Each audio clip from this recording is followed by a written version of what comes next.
Vamos a abrir nuestras Biblias a 2 Corintios 4 una vez más. Comenzamos esta serie haciendo hincapié en el hecho de que Dios escoge y usa a los débiles. ¿Se acuerdan? Comenzamos la serie hace unos domingos atrás pensando en particular acerca de los seminaristas, los jóvenes que están en nuestro seminario, que estudian, se preparan, son parte de nuestro ministerio y regresan a sus lugares de origen. Y el Señor los va a utilizar de una manera especial, sin duda. Pero a la luz de eso queríamos ver lo que Pablo, a través de su propio testimonio en estos versículos del 7 al 15, subraya como las características que Dios utiliza en un siervo, el cual Él usa de una manera singular en el ministerio. Y por supuesto, estas características no son limitadas, no se limitan, mejor dicho, solamente a los que son llamados por Él a predicar, sino que son características que deben estar en la vida de cada creyente, cada hijo de Dios, porque todos hemos sido llamados a ser testigos del Señor. Entonces, el título que se le ha dado a la serie es Tesoros en vasijas de barro, basados en el versículo 7, donde el apóstol Pablo dice lo siguiente: pero tenemos este tesoro en vasos de barro, para que la excelencia del poder sea de Dios y no de nosotros. El énfasis no es en la vasija, sino en el contenido de la vasija. Este tesoro escondido en esta vasija, que es lo mismo que Pablo dice en el versículo 1, en lugar de tesoro le dice este ministerio. En el versículo 6, ese tesoro habla del evangelio, del conocimiento de la gloria de Dios a la faz de Cristo. Habla del evangelio de Jesucristo. Ese es el tesoro. Y Pablo, el más sobresaliente líder, más importante tal vez apóstol en esa época y el más sobresaliente líder de la iglesia cristiana, utiliza esta referencia a sí mismo. Él no se veía como un gran apóstol, sino que se veía como una vasija de barro, un recipiente simple, un recipiente que podía romperse, un recipiente que era desechable en el contexto del uso de estos recipientes en el mundo greco-romano. Y Pablo dice, ese soy yo, una simple vasija de barro cocido, es todo lo que yo me considero. Pero con un mensaje, un tesoro, un evangelio incomparable. Y es importante que cada uno de nosotros que hemos sido llamados a enseñar o predicar o proclamar la palabra, y cada cristiano que en un sentido es un testigo del Señor Jesucristo, nos veamos de esa manera también. No como gente especial, porque Dios vio algo especial en nosotros, sino simplemente eso, como vasijas de barro en sus manos para su uso. Un vaso de barro, sí, pero sin embargo conteniendo un tesoro incomparable que es el evangelio de salvación por fe en Cristo Jesús. Y como hemos dicho, el Señor Jesús, Dios, escoge a los débiles para llevar a cabo su obra.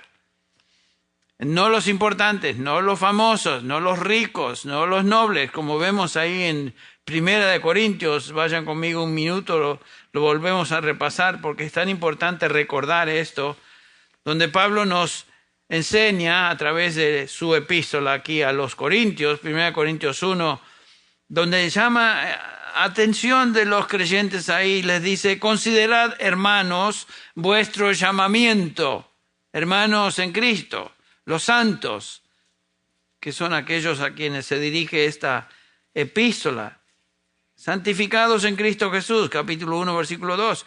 Y Pablo dice, considerad hermanos, y por aplicación a nosotros nos dice también, considerad hermanos vuestro llamamiento. ¿Llamamiento a qué? El llamamiento a salvación.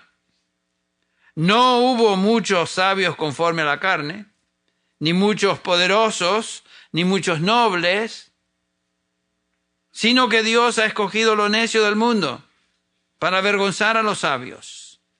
Y Dios ha escogido lo débil del mundo, ¿ven? para avergonzar a lo que es fuerte. Dios no se deja impresionar por lo que el mundo piensa es importante o famoso, etc. Dios escoge a personas débiles como nosotros para llevar a cabo su obra. Él ha escogido lo débil del mundo para avergonzar a lo que es fuerte, dice. Y el versículo 28, y lo vil y despreciado del mundo, Él ha escogido Dios. Lo que no es, para anular lo que es. Para que nadie se jacte delante de Él. ¿Ven? Y Pablo estaba muy consciente de eso. Yo no me puedo jactar de mí. No me puedo jactar de mi persona. Yo soy simplemente una vasija, un recipiente que el Señor utiliza para llevar a cabo el Evangelio. La gloria es de Él. Si vengo a Cristo es por Él. Si somos salvados es por Él. Noten que el pasaje del versículo 30 nos dice, más por obra suya, obra de Dios. ¿Estáis vosotros en Cristo Jesús? No fue por nosotros. La salvación no tiene que ver con nosotros. Dios nos escogió cuando estábamos muertos, se escogió antes de la fundación del mundo y nos llamó a salvación cuando estábamos muertos en delitos y pecados. La salvación no es porque Él vio algo lindo en nosotros. Éramos indignos, como el resto de la gente, muertos en delitos y pecados, siguiendo al príncipe de este mundo, que es el diablo. Y sin embargo el Señor nos llamó. Pablo dice, considerad vuestro llamamiento. ¿Quiénes son ustedes? Débiles, personas comunes y corrientes, en Corinto y hoy nosotros aquí, ¿no? Lo mismo. Y Pablo, para él era incomprensible cómo él, siendo el primero de los pecadores, como él mismo se llama en 1 Timoteo 1, habiendo sido blasfemo, perseguidor y agresor de la iglesia según su descripción personal, había sido escogido por Dios para salvación y colocado en el ministerio llamado a predicar el Evangelio. Acuérdense que cuando Pablo fue llamado a salvación y a predicar, él era un enemigo de Cristo. Odiaba a Cristo y odiaba a los cristianos y cualquier vestigio de lo que era cristianismo. Iba en camino a Damasco a capturar y a perseguir a más cristianos, echarlos en la cárcel, etcétera, etcétera. Y sin embargo el Señor lo llama. Lo llama a salvación en camino a Damasco y lo llama a servirle, a ser un medio que Él iba a utilizar, el Señor iba a utilizar para la extensión de su evangelio. Y Pablo estaba muy consciente de eso, siempre. Su vida era un testimonio viviente de la gracia de Dios que tomó a el primero de los pecadores, como él se autodenomina, y lo convirtió en el siervo más importante, más significativo en la historia de la iglesia cristiana. Increíble. Recordemos por unos minutos lo que llevó al apóstol Pablo a decir lo que dice ahí en el versículo 7. Tenemos este tesoro en vasos de barro. ¿Por qué usa esa descripción? Bueno, como ya vimos, simplemente repasando esto, Pablo se está defendiendo del ataque de falsos apóstoles. ¿Recuerdan ustedes? Se habían metido en la iglesia de Corinto y estaban tratando de minar, socavar, destruir el ministerio de Pablo entre estos creyentes y, por supuesto, meter un evangelio distinto al evangelio verdadero. Y para poder lograr eso, primero tenían que desacreditar la autoridad apostólica de Pablo. Y comienzan a atacarlo. Atacarlo. El ataque a su persona fue desde todo ángulo posible. La mayoría de las acusaciones en contra de Pablo eran falsas. Pero hay dos acusaciones en contra de su persona que Pablo dice, estoy de acuerdo. Y la vamos a ver, simplemente si ustedes recuerdan. Le acusaron de ser inepto para predicar y repelente en su aspecto físico, noten. Atacaron su persona. Y estas dos últimas acusaciones, Pablo dice, bueno, no voy a tratar de contradecirlas. Las acepta y se convierten en credenciales que Dios utiliza para para hacer de él un siervo eficaz de todas maneras. Y Pablo dice, tienen razón, yo soy débil, no sé hablar muy bien. Imagínense, realmente no impresiono a nadie, dice Pablo, soy una simple y común vasija de barro que Dios utiliza para transformar vidas, pero no soy yo, y yo no voy a llamar atención a mí mismo porque soy débil y reconozco que, según lo que él dice en Gálatas, mi apariencia física es desagradable. Qué interesante. Y es justamente lo que Pablo dice en el capítulo 12 de esta misma epístola que estudiamos hace 2 semanas atrás, donde habla de su aguijón en la carne y su debilidad, y al final del pasaje él dice, por tanto de buena gana me gloriaré más bien en mis debilidades, para que repose sobre mí el poder de Cristo, porque ahí está el punto, el poder es de Cristo. Y después agrega, porque cuando soy débil, entonces soy fuerte. Dicen, yo no estoy aquí para presentarme como un hombre fuerte, sino todo lo contrario. Pero el poder es de Cristo. Y cuando soy débil, en medio de mi debilidad, el Señor es fuerte. Entonces esas debilidades se convierten en credenciales de su autenticidad y la clave de su poder.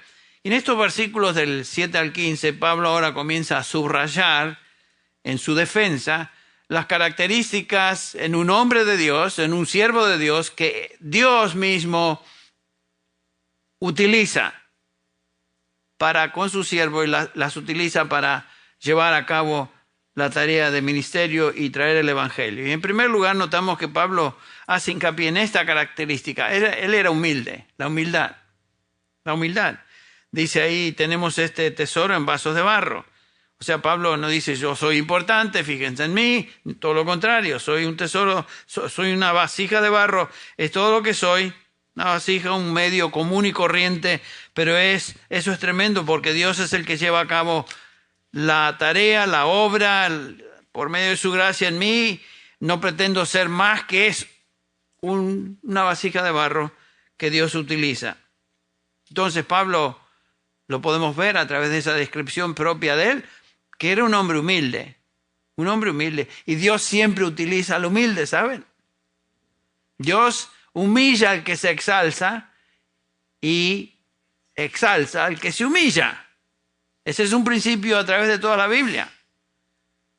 Dios no llama a estos que pretenden ser gran cosa cuando los vemos y despampanantes figuras y tal vez tiene una labia impresionante, una carisma particular y atraen atención a sus trajes y sus peinados, etcétera, etcétera.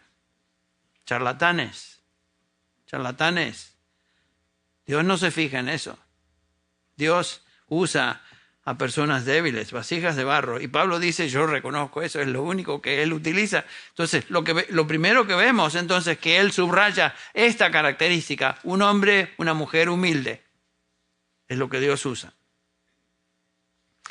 Pero también Pablo habla de otra característica aquí que subraya también que lo hizo un hombre con poder en el ministerio, es esto, fue fuerte en Cristo. Su fortaleza residía en Cristo.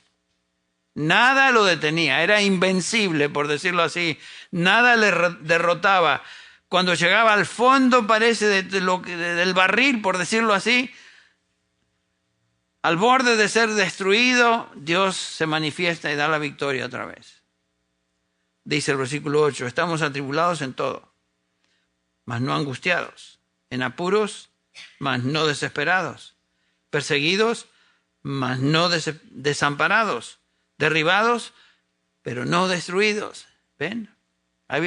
Cada vez que él llegaba al borde de su fortaleza o lo que parecía que ya iba a terminar con él, el Señor le daba fortaleza y él podía decir con convicción, entonces todo lo puedo, ¿en quién? En Cristo que me fortalece, porque el poder es de Él. Y si nosotros no creemos en nuestro ministerio, que nos sentimos derrotados, a lo mejor el Señor está tratando de enseñarnos, mira, tú estás poniendo mucho énfasis en ti, en tu persona, en tu habilidad, en tus pensamientos. No, el que va a hacer la obra soy yo. Tú eres simplemente un guante en mis manos. Así que tranquilos con tratar de exaltarnos. Pablo era humilde. Pablo sabía que el poder era de Cristo. Y número 3, tercer lugar, Pablo subraya otra característica de alguien un siervo que Dios utiliza. Pablo era un hombre sacrificado. Sacrificio personal en el ministerio. El ministerio trae como consecuencia sacrificio. Noten versículos 10 y 11. Dice, llevando en el cuerpo siempre por todas partes la muerte de Jesús. Siempre estamos entregados a muerte por causa de Jesús. En otras palabras, el apóstol nos dice que él vivía continuamente al borde de la muerte por causa del Evangelio. ¿Y no es eso justamente lo que el Señor enseñó de sus seguidores? El que quiera venir en pos de mí. Muy bien, niéguese a sí mismo. Tome su cruz. ¿Qué quiere decir? Esté dispuesto a morir por mí. La cruz, todo el mundo entendía en esa época, era el instrumento de ejecución, un instrumento de muerte. Y Jesús dice, ¿tú quieres ser mi discípulo? Puede costarte tu vida. Porque si vas a ser mi discípulo, te debes negar a ti mismo, tomar mi cruz, estar dispuesto a morir por mí y ven, sígueme. Es justamente lo que Pablo está diciendo acá. En el capítulo 11 de esta misma epístola, no vamos a repasarlo porque mucho ya lo hemos leído, Pablo da una lista de los peligros y amenazas y terrible aflicción que él sufrió por causa del Evangelio, que pudiera haber terminado cada uno de ellos en la muerte, pero todavía estaba con vida. Pablo era un siervo que conocía el sacrificio en el ministerio. Sacrificio en el ministerio. El ministerio no es algo romántico, ¿saben? Muchos a veces entran en el seminario pensando, uy, qué lindo, voy al ministerio, voy a entrar. ¿Saben qué?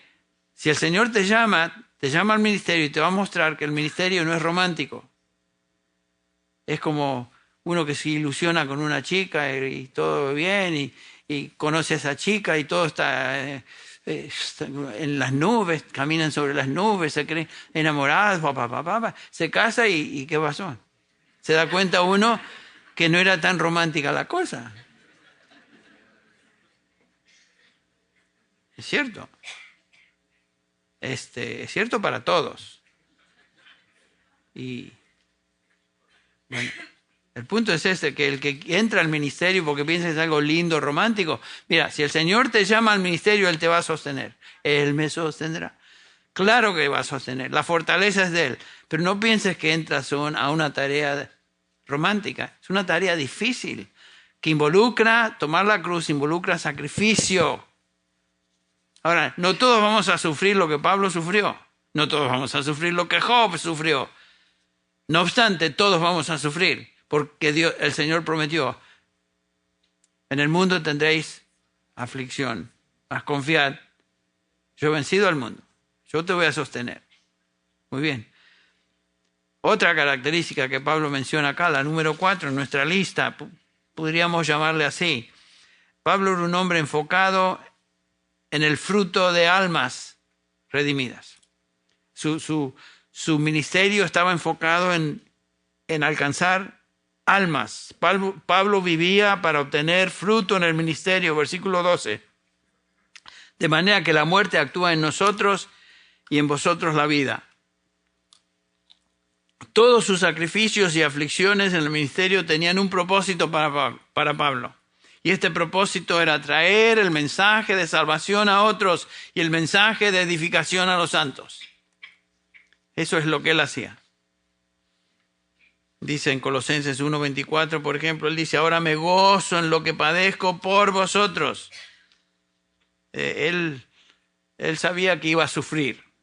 Él no pretendía que en su sufrimiento él se ganaba algún mérito con Dios. Pablo estaba agradecido por su sufrimiento, pero no por lo que él podía obtener por medio de ese sufrimiento, sino para el beneficio de otros. Pablo dice, yo sufro, pero es para el beneficio de otros. Me gozo en lo que padezco, pero es para gozo. Me gozo porque es para el beneficio de otros. No es para mí. Claro que voy a sufrir. Mi sufrimiento trae como resultado el poder de Cristo en mí para salvación de las almas y edificación de los santos. En 2 Timoteo 2:10, noten cómo Pablo resume ahí el propósito de su ministerio en general. Noten, 2 Timoteo 2:10. Por tanto, todo lo soporto, que implica todo sufrimiento, toda aflicción, todo maltrato, lo que sea. Todo lo soporto por amor ¿a quién? A los escogidos. A los escogidos. Para que ellos también obtengan salvación, que es en Cristo Jesús, con gloria eterna. Noten lo que dice. Dios tiene escogidos y Dios va a llamar a salvación a los que Él tiene en mente. Tendrá misericordia de quien tenga misericordia, tendrá compasión de quien tenga compasión. Y todo mi ministerio es por amor a estos, a los escogidos de Dios. Y considero mi sufrimiento como beneficio para ellos, para los escogidos de Dios. Así que no importa lo que esto trajera a su vida. Él sabía que Dios iba a salvar a un gran número de personas, hombres y mujeres redimidos, los escogidos de Dios. Aquellos que el Señor Jesús describe en el capítulo 6 de Juan. Observen cómo el Señor Jesús habla de sus escogidos, sus redimidos.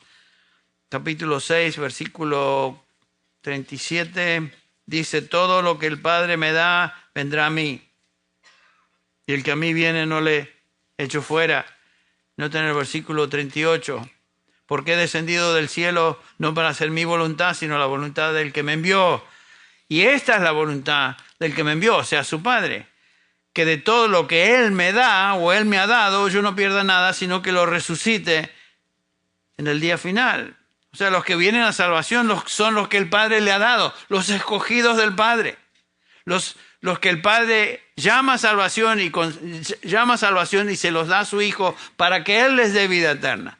Lo mismo dice en el capítulo 17 de este mismo libro, del Juan 17. Dice el versículo 2. Dios, el Señor Jesús está orando al Padre y dice, por cuanto le diste autoridad sobre todo ser humano para que dé vida eterna a todos los que tú le has dado. Noten, la vida eterna es para los que Dios Padre le da al Hijo para que salve, o sea, los escogidos del Padre, los escogidos de Dios. Precioso es esto. Dios tiene escogidos para salvación, que es en Cristo Jesús. Pablo no vivía para sí. Él vivía para beneficios de aquellos que Dios iba a traer a salvación en su ministerio. Algunos serían el día que viene, o algunos serían la semana que sigue, algunos serían más adelante. Pero mientras yo esté en esta tierra, estoy para el beneficio de los escogidos de Dios. Y ahí radicaba su gozo. Era traer vida a otros por medio del Evangelio, el fruto de su ministerio. De manera que la muerte, dice el versículo 12 de este capítulo que estamos viendo, actúa en nosotros, o sea, el sufrimiento físico actúa en nosotros y en vosotros la vida.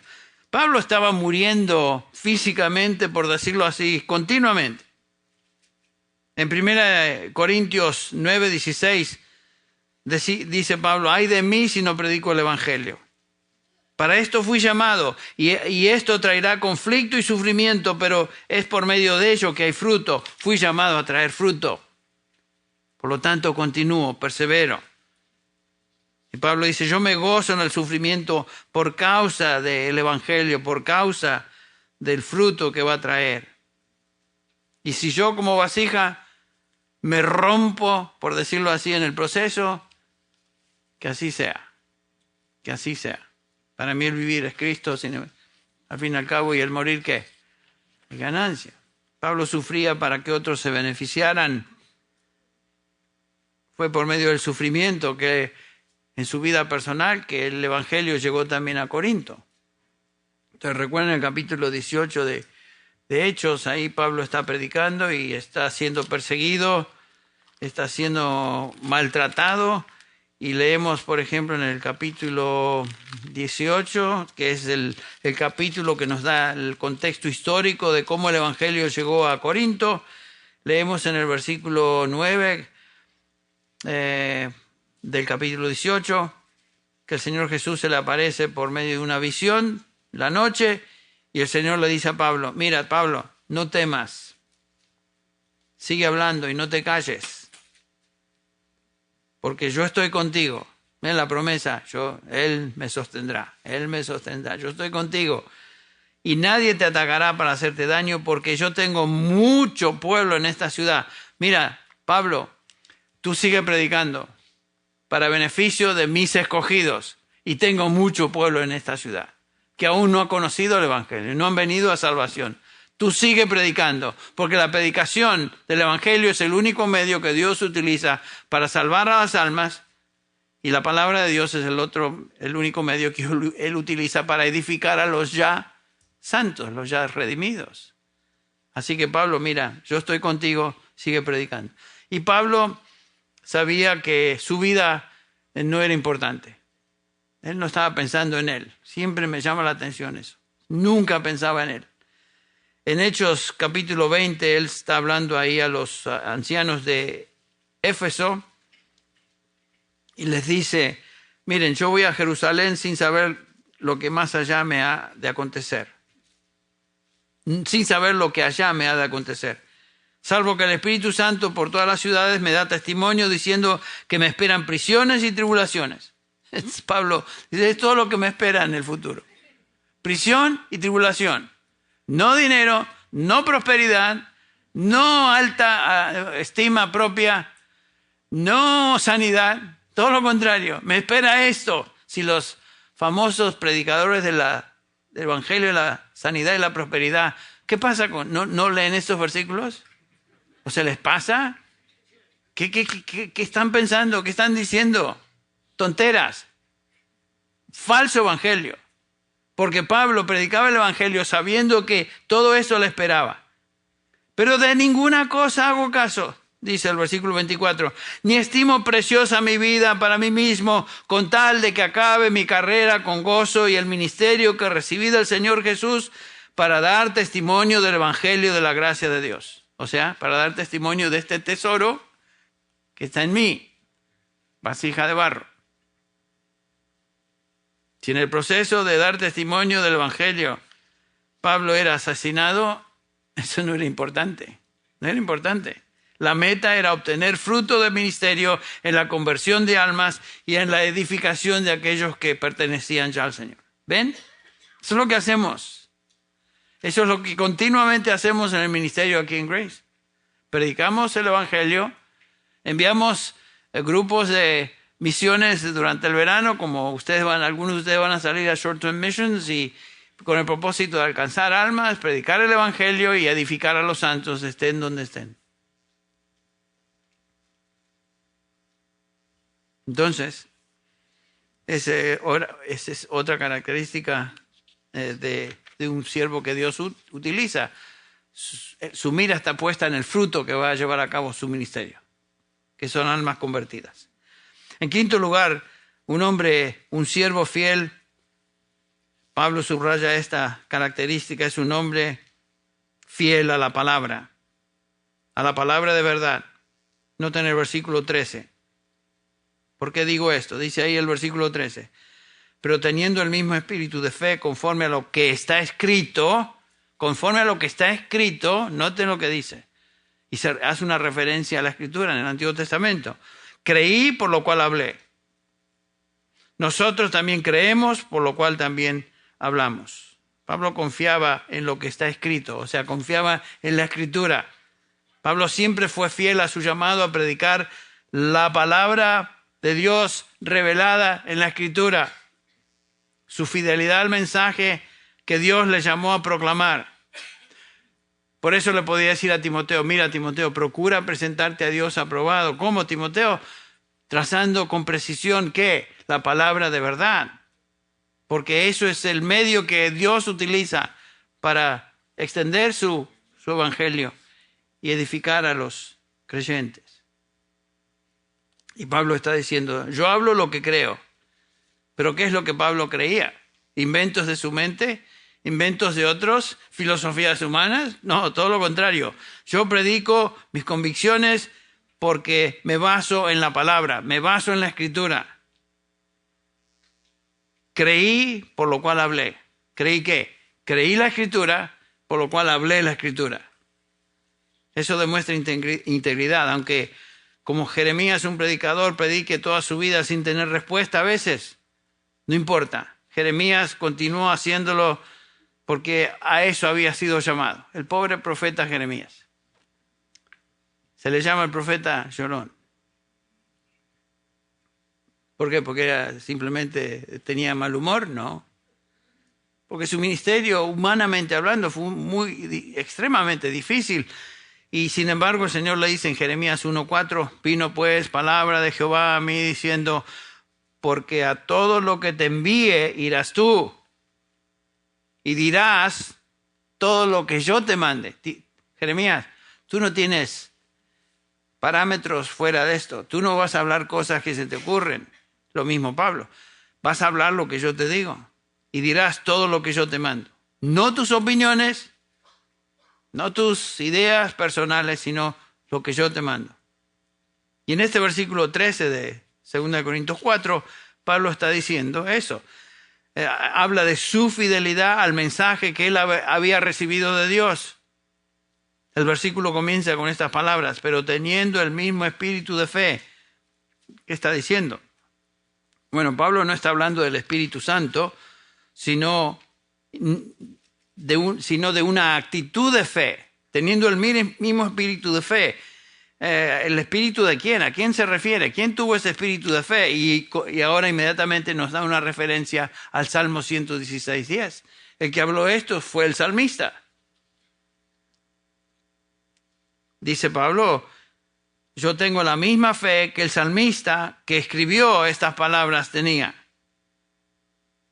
Pablo está haciendo referencia al Salmo 116:10, donde el salmista dice, creí, por lo tanto hablé. Esa es la escritura a la cual Pablo se refiere. Creí, por lo tanto hablé. ¿Creí qué? La escritura. Lo que Dios dice. Si Dios declara algo, ya se acabó la discusión. Yo no fui llamado a proclamar algo que se me ocurre o algo que me cae bien o caer bien a la gente por lo que a ellos les gusta o les encanta escuchar. No, yo fui llamado como Jeremías a predicar lo que Dios dice en su palabra y nada más. Y eso es lo que Pablo dice también. ¿Se acuerdan la exhortación de Pablo a Timoteo en 2 Timoteo capítulo 4 versículo 2? Timoteo, predica la palabra. Se acabó, ya no hay otra. Predica la palabra, Timoteo. Porque vendrán los días cuando la gente amontonará maestros que hagan cosquillitas a sus oídos con falsa enseñanza, diciendo cosas bonitas, que caen bien. Tal vez estos maestros se ven muy elegantes, muy bonitos por afuera, pero enseñan mentira, enseñan ponzoña, porque eso no es lo que Dios dice.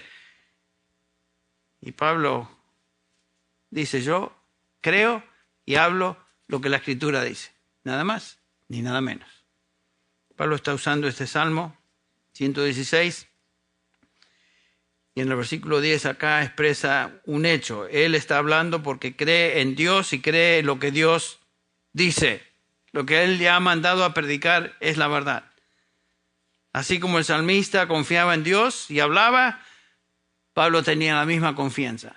Yo confío en Dios y hablo lo que él dice. Nada más, nada más. Entonces Pablo estaba confiado, tenía convicción en la palabra de Dios, en la verdad de Dios, por lo tanto hablaba la verdad de Dios, no importa quién le escuchaba y no importa si lo que él decía era incómodo a algunos. Pablo dice, mi fe, la palabra de Dios, mi fe en la palabra de Dios me empuja a predicar. Y noten que él dice, ay de mí si no predico el Evangelio. Qué lindo y refrescante es ver, ¿no? A alguien que hable con convicción, no como los políticos, que hablan y dicen cosas y estoy harto de la política, hermanos. A mí hubo un tiempo que me encantaba seguir más o menos, pero estoy hasta aquí de la política. Porque hay tanta farsa, tanta hipocresía y tantas mentiras, y sin embargo tratan el uno de sonar mejor que el otro. Y como digo, qué lindo es ver una persona que habla con convicción, no para caer bien a la gente, de tal manera que nadie se ofenda. Esa no era la posición de Pablo. Pablo decía esto: yo creo y predico lo que creo, que está basado en la palabra, nada más. A veces el no predicar la verdad evita problemas, ¿saben? A veces el predicar la verdad causa ofensa y persecución. Lutero, ustedes recuerdan cuando se paró en el concilio ahí delante de todos estos que le decían que debes retractarte de lo que has predicado, y su respuesta en esencia fue la siguiente: no puedo cambiar a menos que sea persuadido por la palabra de Dios, que lo que digo no es verdad. Si alguien no me persuade con la palabra de Dios que lo que digo es mentira, entonces no puedo retractarme. Y aquí estoy. Estoy listo para atenerme a las consecuencias de eso. Y la reforma es el resultado de la posición de Lutero y todos los que le siguieron, fundados en la palabra de Dios, lo que Dios dice. Esta es otra ilustración de lo que Pablo dice acá. Creo, por lo tanto hablo. Lutero dice: yo creo esto, es la palabra de Dios, por lo tanto hablo. Si alguien me quiere cambiar, que me persuada por medio de la palabra. Pero si no es por la palabra, olvídense. Yo no voy a hacer otra cosa. Yo recuerdo hace unos años atrás cuando nos quitaron de varias estaciones de radio porque, según lo que se predicaba, era ofensivo para algunos de los escuchas. Qué interesante que algunos de estos escuchas eran justamente los que apoyaban las estaciones de radio, y por lo tanto los escuchas con poder dijeron: ¿saben qué? Quiten a estos de la radio. ¿Por qué? ¿Hablábamos mentira? No. ¿Decíamos cosas ofensivas? No. Era que no les caía bien a ellos algunas de las cosas que se enseñaban de parte de su servidor. Bueno, sería fácil callar, ¿no es cierto? Y evitar algunos problemas, decirle a algunos: ¿sabes qué? No voy a hablar de ciertos aspectos de la salvación aquí porque sé que algunos de ustedes se van a ofender. ¿Cómo vamos a hacer eso? Si está en la palabra y fue revelado en la palabra, creo eso y por lo tanto, ¿qué? Hablo. Eso es, y es lo que Pablo está enseñando aquí. Entonces Pablo era un siervo impactante en su ministerio, a pesar de sus debilidades, porque era primero humilde, estamos repasando, era fuerte en Cristo Jesús, su fortaleza era en el Señor, era sacrificado, era un hombre enfocado en el fruto que era la salvación de almas, era un hombre fiel a la predicación de la palabra de Dios. Y otra característica que encontramos en el versículo 14 es que Pablo vivía en la esperanza de la resurrección. Noten el versículo 14. Sabiendo que el que resucitó al Señor Jesús, a nosotros también nos resucitará con Jesús y nos presentará juntamente con Él. ¿Ven? Pablo dice: yo vivo confiando en la resurrección. La resurrección implica muerte. La muerte es inevitable y él sabía eso. Él sabía que su vida pendía de un hilo cada día y en cualquier momento podía perderla por causa del Evangelio. Y sin embargo continuó, perseveró. A él no le importaba eso, porque para Pablo el morir era ganancia, ¿se acuerdan? Y vivir era Cristo. Y Pablo creía que algún día él sería resucitado junto con sus hermanos con Cristo Jesús. El Señor Jesús prometió, ¿se acuerdan? A los suyos: voy pues a preparar lugar para vosotros, para que donde yo estoy, vosotros también estéis. Y llega el día cuando estemos en su presencia. Lo peor que los enemigos de Pablo podían hacer era matarlo. Lo peor. Pero ¿qué importancia tenía la muerte cuando todo terminaría en resurrección gloriosa? Por eso Pablo: que me maten. Yo vivo en esperanza de una vida resucitada con Cristo, quien ha resucitado, mas era mucho mejor partir que quedarse aquí. Pablo dice, sabiendo que aquel que resucitó al Señor Jesús, a nosotros también nos resucitará con Jesús. ¿Quién es ese alguien? Bueno, es su Padre Celestial. El Nuevo Testamento claramente nos enseña una y otra vez que el Padre le resucitó. Dice Hechos 2:24, por ejemplo, al cual Dios levantó, sueltos los dolores de la muerte, por cuanto era imposible que fuese retenido por ella. Dios le levantó al Señor Jesús de los muertos.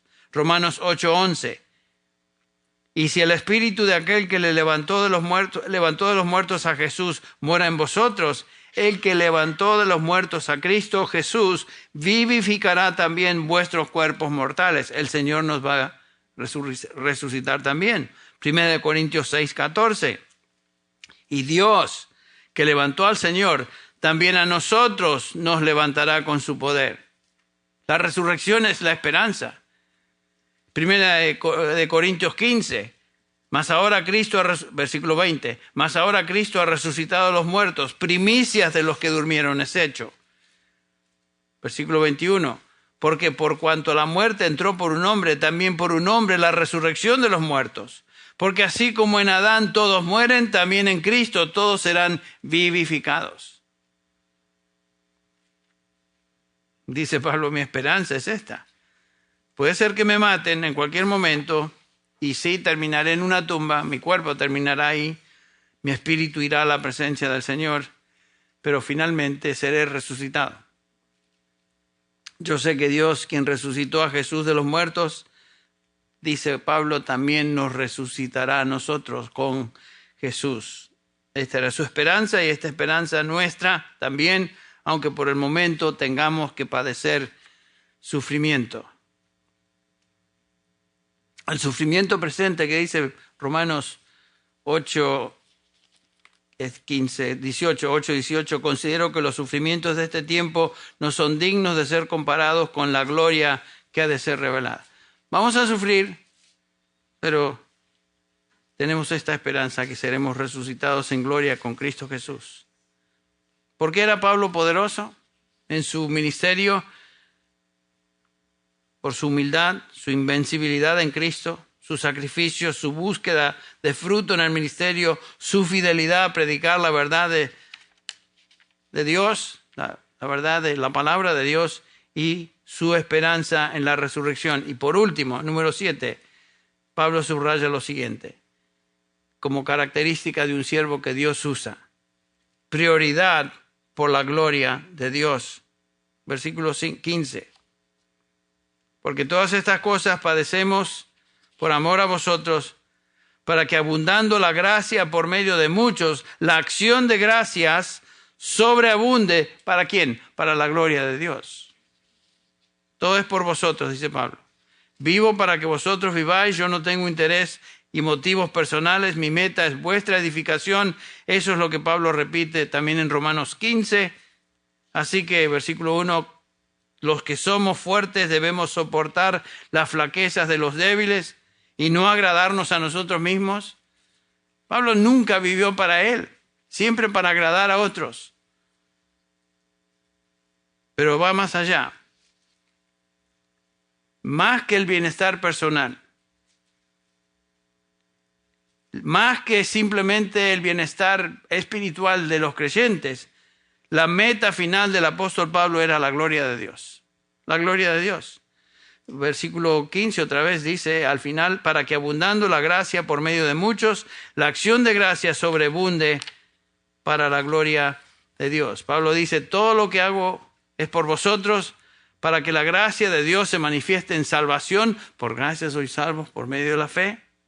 ¿Ven? Es todo de gracia, para que forméis parte finalmente de aquel gran coro de los redimidos para alabanza de la gloria de Dios. Finalmente estaremos todos los redimidos alabando a Dios porque todo lo que Él ha hecho por su gracia en nuestras vidas. Y cuanto más gente es salvada, por supuesto, el coro de los redimidos es más grande. Y mi propósito fundamental, dice Pablo, es adorar a Dios y hacer todo esto para su gloria. Todo es para su gloria.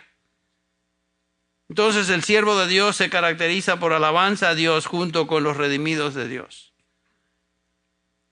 Cada uno de nosotros somos esclavos del Señor Jesucristo y hemos sido llamados a servirle como vasos de barro, recipientes comunes. Nuestro único valor no reside en nosotros mismos, sino en el servicio que rendimos. Una cosa es ser un vaso de barro sin nada dentro. Es otra cosa ser un vaso de barro con un tesoro escondido en él. Y eso es lo que somos nosotros. Por afuera, nada atractivo que uno pueda decir que bárbaros. Todo lo contrario, comunes y corrientes, pero por dentro un tesoro, que es el Evangelio de Jesucristo. Y el Señor nos ha llamado a cada uno de nosotros a ser testigos de ese Evangelio. Predicar ese Evangelio, proclamar esa verdad. No todos hemos sido llamados a predicar el Evangelio formal y oficialmente, pero todos hemos sido llamados a ser testigos del Evangelio. ¿Queremos ser usados poderosamente por Dios? Estas son las características de un siervo poderoso. Las repasamos. Según el apóstol Pablo, humilde, espiritualmente fuerte en Cristo. Número 3, sacrificado. Número 4, enfocado en el fruto de almas. Número 5, fiel a predicar la palabra de verdad. 6, esperanzado en la resurrección futura. Y finalmente, su prioridad es la gloria de Dios. Porque eso es cierto, Pablo podía decirle a estos creyentes: ahora, hermanos corintios, sed imitadores de mí, así como yo soy de Cristo. Vamos a orar para terminar. Padre Celestial, gracias te damos por la vida del gran apóstol Pablo. Gracias te damos, Señor, por lo que tú hiciste en su vida a través de él y el beneficio que a través de los siglos hemos recibido, la iglesia ha recibido. Gracias, Señor, por ese énfasis que todo lo que él hizo en su vida fue para beneficio de los escogidos, tus escogidos, Padre. Y aquí estamos nosotros, un grupo de tus hijos, agradecidos a ti por habernos alcanzado por medio del Evangelio, habernos traído a salvación, habernos traído al conocimiento de este tesoro que es el Evangelio. Y Señor, ahora nos has puesto en una posición de servirte a ti. Padre, no permitas que seamos siervos inútiles. Ayúdanos a servirte con estas características que acabamos de repasar. Gracias, Padre, porque es tu palabra. Nos sometemos a esa palabra y, Señor, la creemos y por lo tanto hablamos. Señor, gracias te damos una vez más. Bendice a cada persona aquí presente, cada hijo tuyo, anímale según sus necesidades. Y pedimos, Señor, que si hay alguna persona que aún no te conoce, tú utilices tu palabra para tocar ese corazón, conceder, Padre, arrepentimiento y fe. Lo pedimos en el nombre de Jesús. Amén.